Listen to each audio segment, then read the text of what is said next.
Session की तरफ बढ़े। मोहनलाल बडौली जी मंच पर मौजूद है और इस सेशन को होस्ट करने के लिए मैं अपने सहयोगी देवेंद्र और पुष्पा इन दोनों को मंच पर बुलाऊंगा, जो मोहनलाल बडौली जी से बात को आगे बढ़ाएंगे, चर्चा करेंगे और उनके विज़न को समझना चाहेंगे। संगठन से जुड़े रहे हैं और लंबे वक्त तक वर्तमान में इनको राज्य सरकार की तरफ से जिम्मेदारी दी गई है। उस जिम्मेदारी को कैसे निर्वहन करेंगे, कैसे आगे बढ़ाएंगे, उस पर अपना पॉइंट ऑफ व्यू रखेंगे। तो सीधे देवेंद्र, ओवर टू यू। देखिए धर्म, एक ऐसी शख्सियत है जिनका परिचय अभी आपने थोड़ा दिया, लेकिन और देने की ज़रूरत है। एक ऐसी शख्सियत है जिनको जिम्मेदारी दी गई 2024 में और तीसरी बार वो सरकार बनाकर लाए बीजेपी की। और सबसे महत्वपूर्ण ये हो जाता है कि पहली बार इस तरह से तीसरी बार किसी की सरकार बनी है तो बीजेपी की, और उसकी जिम्मेवारी और उसको श्रेय कहीं ना कहीं मोहनलाल बडौली जी को जाता है। फिलहाल हमारे साथ मौजूद हैं और तमाम सवाल उनसे करेंगे, क्योंकि अब उनको एक जिम्मेवारी और दी गई है जो कि हरियाणा सार्वजनिक उपकरण ब्यूरो के अध्यक्ष वो बनाए गए हैं। सर, संगठन में समन्वय स्थापित किया गया, लेकिन अब सार्वजनिक उपकरणों में भी समन्वय स्थापित हो, उसको किस तरह से अब आगे आप देख रहे हैं, किस तरह से आगे अब बढ़ने वाले हैं आप? जी बहुत बहुत धन्यवाद। देवेंद्र जी नाम है ना? जी देवेंद्र जी और पुष्पा जी जी, और जी न्यूज़ दिल्ली एनसीआर के सभी दर्शकों को भी और आपकी पूरी टीम को जय श्री राम। और जो आपने चर्चा की है, आज संगठन में काम करते करते सरकार तक पहुँचे हैं और सरकार में भी आज जिस प्रकार के हरियाणा के अंदर जो कोऑपरेटिव हैं, जो सोसाइटीज़ हैं, जो निगम हैं, इस प्रकार से जो 63 विभाग जो जनता की सेवा के लिए सरकार ने बनाए हैं, उन सब की समन्वय की ही जिम्मेवारी है। उन सब के बजट को अलॉट करना, सबके कर्मचारियों की शिकायतें सुनना और सबके काम की समीक्षा करना, इस प्रकार की ये जिम्मेवारी मिली है। और मैं धन्यवाद करूंगा हरियाणा के लोकप्रिय मुख्यमंत्री नायब सिंह सैनी जी का, अपने राष्ट्रीय नेतृत्व का, देश के प्रधानमंत्री नरेंद्र मोदी जी, देश के गृह मंत्री अमित शाह जी और हमारी राष्ट्रीय पार्टी भारतीय जनता पार्टी के राष्ट्रीय अध्यक्ष नितिन नवीन जी का, कि जो भरोसा उन्होंने मुझ पर जताया है, मैं उसको पूरे करने का प्रयास करूंगा। और हरियाणा की जनता की सेवा करने का ये बहुत सुनहरी अवसर मेरे को मिला है, मैं इसको अच्छे से निभाने का काम करूं। प्रधान जी, एक सबसे महत्वपूर्ण सवाल ये हो जाता है कि कांग्रेस मुद्दे ढूंढती थी, लेकिन अब तमाम मुद्दे कांग्रेस को बैठे बैठाए मिल गए हैं। किस तरह से चुनौती है आपके लिए और किस तरह से इसको पार पाएंगे? क्योंकि अभी देखा एक बड़ा प्रदर्शन जैन जी का और पेपर लीक को लेकर लगातार वो धरातल पर चीज़ें नज़र आई, तो अब कैसे उसको आप निपटेंगे? किस तरह से इस समस्या और इस चुनौती को पार पाएंगे?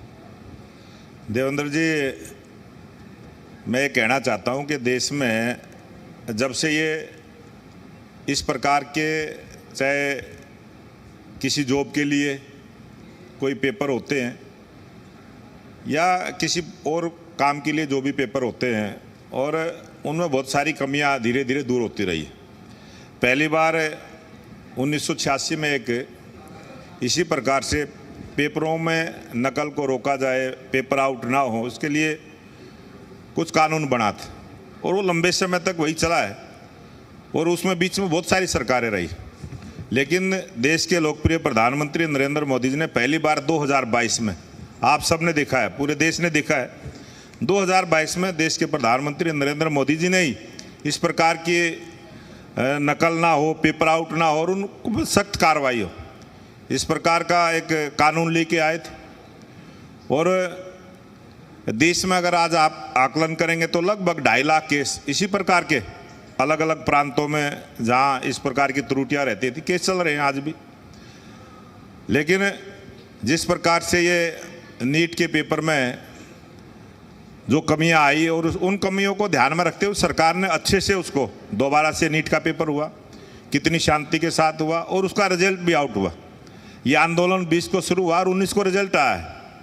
सभी बच्चों के साथ न्याय देने का काम किया और फिर उसको लेके जिस प्रकार का आंदोलन चला, ये सारे देश ने देखा है। दिल्ली एनसीआर के जो आपके पत्रकार साथी वहाँ रहे हैं, उन सब ने देखा है, मैं उसकी चर्चा नहीं करूँगा। लेकिन जिस ढंग के साथ पूरा जो विपक्ष था, इस बात के लिए उनके साथ इकट्ठा हुआ और जिस प्रकार से उस आंदोलन में जो घटनाक्रम हुआ वो भी सबने देखा है, उस पर भी मैं चर्चा नहीं करूँगा। और उन सब बातों को सोचते हुए देश के प्रधानमंत्री नरेंद्र मोदी जी ने जो निर्णय लिया और जिस प्रकार से जैन जी के साथ सीधा संवाद किया, पहली बार है, पहले ऐसे देश के प्रधानमंत्री नरेंद्र मोदी जी हैं जिन्होंने जैन जी से सीधा संवाद किया। जब वो गुजरात के मुख्यमंत्री थे तब भी सीधा संवाद करते थे, IIT IIM या बड़ी जो यूनिवर्सिटी है युवाओं से सीधा संवाद करते थे और उस पर अमल करते थे, उस पर काम करते थे। उसी वजह से आज देश में तीसरी बार भारतीय जनता पार्टी की सरकार है। आज सबसे लंबे समय तक चुनी हुई सरकार के प्रधानमंत्री के तौर पर भी आज प्रधानमंत्री नरेंद्र मोदी जी का नाम है और जिस प्रकार से इस जैन जी के आंदोलन को हैंडल करने का काम किया है और एक विश्वास दिलाया है कि आगे भविष्य में अगर कभी भी कोई भी चाहे समूह बनाकर इस प्रकार का कोई अपराध करेगा, चाहे कोई व्यक्तिगत इस चीज़ का अपराध करेगा, उनको कठोर सजा दी जाए और बहुत भारी जुर्माने का भी प्रावधान किया है। बहुत अच्छा कानून बनाया है और सब सहमत हुए हैं। मुझे भरोसा है कि देश के प्रधानमंत्री नरेंद्र मोदी जी ने जो सबके देश के युवाओं से आह्वान किया कि आगे आने वाले समय में कभी कोई इस प्रकार का विचार भी नहीं करेगा कि हम युवाओं के दिल पर ठेस पहुँचे और इस प्रकार का किसी को कष्ट हो, युवाओं को पूरा न्याय मिले, इसकी व्यवस्था की है और बहुत बढ़िया कानून बनाने का काम किया है।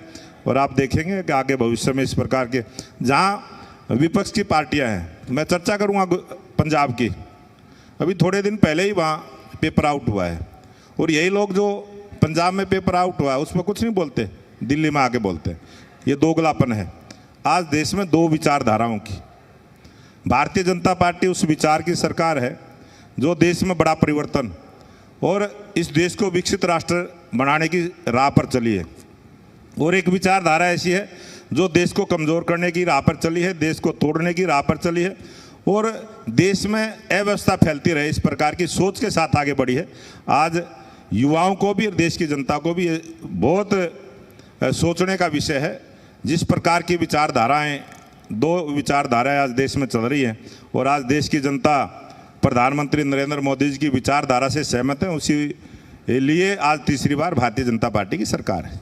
जी सर, आपको नहीं लगता कि ये आंदोलन जो है काफ़ी ज़्यादा जो है इसका इम्पैक्ट पड़ेगा और बीजेपी किस तरीके से आगे हर विभाग में इसको सुधारने के लिए काम करेगी? अगर मैं आपके विभाग की बात करूँ, आपको नई जिम्मेदारी मिली है, किस तरीके से युवाओं के लिए आप काम करेंगे कि जो भी नाराज़गी है वो कहीं ना कहीं कुछ % तो फिलहाल के लिए दूर हो जाए? नहीं, मैं इस बात से पूरी तरह से सहमत हूँ कि ये जो आंदोलन हुआ है, इस आंदोलन का इतना बड़ा प्रभाव बनेगा कि ये इस प्रकार का आंदोलन आगे खड़ा नहीं होगा। भारतीय जनता पार्टी की सरकार, भारतीय जनता पार्टी की जो विचारधारा है वो हर गलती से कुछ न कुछ सीखने का काम करते हैं। हम उस गलती को दोहराने वाले लोग नहीं हैं। हम इस देश को में कोई भी हमें कमी नज़र आती है उस कमी को दूर करने वाले लोग हैं। भारतीय जनता पार्टी इसी विचार पर चलती है। हम पॉजिटिव सोच के साथ आगे बढ़ते हैं। आपने पहले की सरकारें देखी हैं, हमें विपक्ष में रहते हुए भी देश की जनता ने देखा है।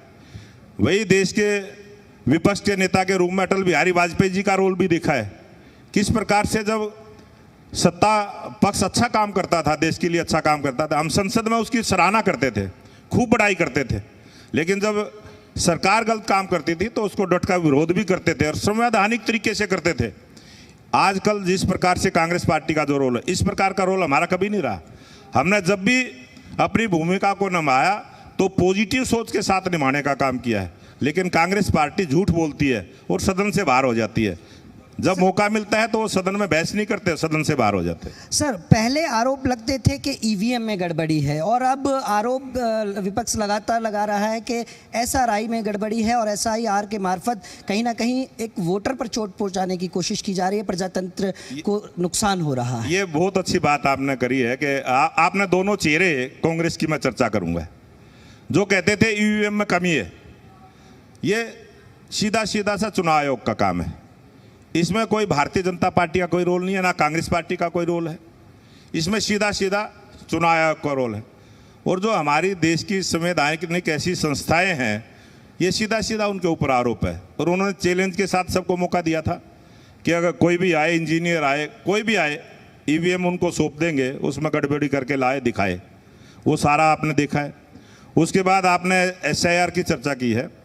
यही राहुल गांधी जी, यही राय विधानसभा जहाँ हम बैठे हैं, इसी विधानसभा की वोटर लिस्ट को लेके उन्होंने जो ब्राज़ील मूल की महिला का फोटो दिखाने का काम किया था और उन्होंने जिस प्रकार से उसका प्रस्तुतिकरण किया था, और उन्होंने ही खुद कहा था कि वोटर लिस्ट खराब है, वोटर लिस्ट को दुरुस्त किया जाए। और जब वो वोटर लिस्ट को दुरुस्त करने की बारी आई है तो अब कहते हैं ये SIR खराब है। दोगलापन है ये। कांग्रेस पार्टी कहती कुछ है, करती कुछ है। देखिए बिल्कुल, इसलिए ये सीधा सीधा SIR का मामला चुनाव आयोग का है और ये बहुत सीधा है और आज देश की जनता इसकी सराहना करे। मैं राय विधानसभा से विधायक रहा हूं और आज राय विधानसभा से लगभग 40,000 के करीब वोटें आज कम हुई है। राय विधानसभा बहुत बड़ी, क्योंकि उत्तर प्रदेश के साथ लगता एरिया है, दिल्ली के साथ लगता एरिया है, बहुत सारे हमारी यहाँ इंडस्ट्रीज है, प्रवासी मजदूर आते हैं, जब वो यहाँ काम करते हैं वोट बनवाते हैं। अब की बार SIR हुई तो कोई राजस्थान से था, कोई बिहार से था, कोई उत्तर प्रदेश से था, वो जो बाहर के प्रवासी मजदूर थे उन्होंने वहाँ वोट बनवा ली, यहाँ वोट कम होगी। ये वोट कटी नहीं है, इसका शुद्धिकरण हुआ है और ईमानदारी के साथ हुआ। चुनाव आयोग की मैं प्रशंसा करता हूँ, बड़ी पारदर्शिता के साथ हमारी पार्टी के BLA 2 सबने काम किया है। जो BLO सरकार की तरफ से नियुक्त थे उनने अच्छा काम किया, घर घर गए हैं, अच्छे से इसका शुद्धिकरण हुआ है, बहुत अच्छा काम देश में हुआ है। बिल्कुल SIR के मार्फत शुद्धिकरण हो रहा है, लेकिन शुद्धिकरण के मार्फत और बड़े ही सरल स्वभाव के साथ आपने संगठन के लिए बहुत काम किया, संगठन को मजबूत किया और एक बड़ी जिम्मेवारी के साथ तीसरी बार सरकार आपने बनाई। लेकिन उस बीच कहीं ना कहीं क्या आपको नहीं लगता कि आखिरकार प्रदेश अध्यक्ष बदलने की क्या आवश्यकता पड़ी थी? क्योंकि शब्दकोश के आप धनी हैं, वक्ता आप अच्छे हैं, समन्वय स्थापित आप करते हैं और यही कारण है कि समन्वय का आपको एक ऐसी जिम्मेवारी दी है। तो क्या कारण लगा आपको, क्या लगता है कि क्यों बदलने की जरूरत पड़ी? भारतीय जनता पार्टी कार्यकर्ता की पार्टी है, ये किसी परिवार की पार्टी नहीं है। कांग्रेस पार्टी एक परिवारवाद की पार्टी है, जो क्षेत्रीय पार्टी है वो परिवार की पार्टी है। ये भारतीय जनता पार्टी है जो हर कार्यकर्ता को काम करने का अवसर मिलता है। मुझे अवसर मिला, हरियाणा में तीसरी बार सरकार बनी है, उस समय मेरे को नेतृत्व करने का मौका मिला है और अब बहन अर्चना जी को जिम्मेवारी मिली है, वो मेरे से भी अच्छी जिम्मेवारी के साथ काम करेंगे। भारतीय जनता पार्टी का कार्यकर्ता बड़ा कड़ा हुआ कार्यकर्ता होता है, वो संगठन में काम करते करते आगे बढ़ता है, यही इस पार्टी की खासियत है। आज आपने देखा हमारे राष्ट्रीय अध्यक्ष नितिन नवीन जी बने हैं, अनुभवी हैं, युवा हैं और 45 वर्ष की आयु का आज विश्व की सबसे बड़ी पार्टी के राष्ट्रीय अध्यक्ष बने हैं। बहुत कुछ सीखने की बात है और समझने की बात है। भारतीय जनता पार्टी एक विचारधारा है और उसी विचारधारा पर जिस प्रकार से ये पार्टी आगे बढ़ी है, ये देश आगे बढ़ा है, उसी विचारधारा का जो संकल्प देश के प्रधानमंत्री नरेंद्र मोदी जी ने लिया है। प्रधानमंत्री नरेंद्र मोदी जी ने भी इसी प्रकार से संगठन में काम किया है, वो भी इसी प्रकार से पूरा हरियाणा घूमे, यहाँ के प्रभारी भी रहे हैं, गुजरात के मुख्यमंत्री रहे हैं, आज देश के सबसे लंबे समय तक के प्रधानमंत्री। ये सारा कार्यकर्ता को कोई ना कोई काम मिलता रहता है। पहले पार्टी के अध्यक्ष के तौर पर मेरे को काम मिला, आज सरकार के ब्यूरो के चेयरमैन का काम मिला है, मैं अच्छे से उसको करने का काम करूँगा। सर, आपने प्रदेश अध्यक्ष के तौर पे बखूबी आपने बोला कि जिम्मेदारी आपने निभाई है। तो जो नया विभाग मिला है, जैसे कि बीजेपी हमेशा से इस चीज़ को प्रोत्साहित करती है कि युवाओं को स्टार्टअप के साथ जोड़ा जाए, नए उद्योगों के साथ जोड़ा जाए, तो आपका क्या प्लान है आने वाले दिनों में? स्टार्टअप किस तरीके से किया जाएगा कि युवा जुड़े और उनको नौकरियों के लिए बाहर ना जाना पड़े? आज जिस प्रकार से स्टार्टअप के माध्यम से अनेक सारे युवाओं ने काम शुरू किए, आप कहीं भी जाएंगे, आज युवाओं को अगर कोई पढ़ने वाला बच्चा है तो स्टार्टअप के माध्यम से वो अपना काम करके भी आगे बढ़ा है। बहुत सारी ऐसी कंपनियां आज देश में काम कर रही हैं, जीरो बजट से अपना काम शुरू किया है और आज वो करोड़ों में लेन देन कर रहे हैं। ये सारा स्टार्टअप की सोच के साथ जो युवा आगे बढ़े हैं, ये सब उनकी मेहनत है और देश का युवा बड़ा मेहनती है और देश का युवा ईमानदारी के साथ काम करता है और आज आवश्यकता भी है, क्योंकि आज युवा देश भारत है और आज सबसे बड़ी आबादी युवाओं की भारत में है। और जब हमारे देश का युवा उस नई सोच के साथ आगे बढ़ेगा, अभी तो ये शुरुआत है, मैं तो कहता हूँ जो ये AI का कंसेप्ट आया है, ये भी अभी शुरुआत है, इसमें भी बहुत आगे हमने बढ़ना है।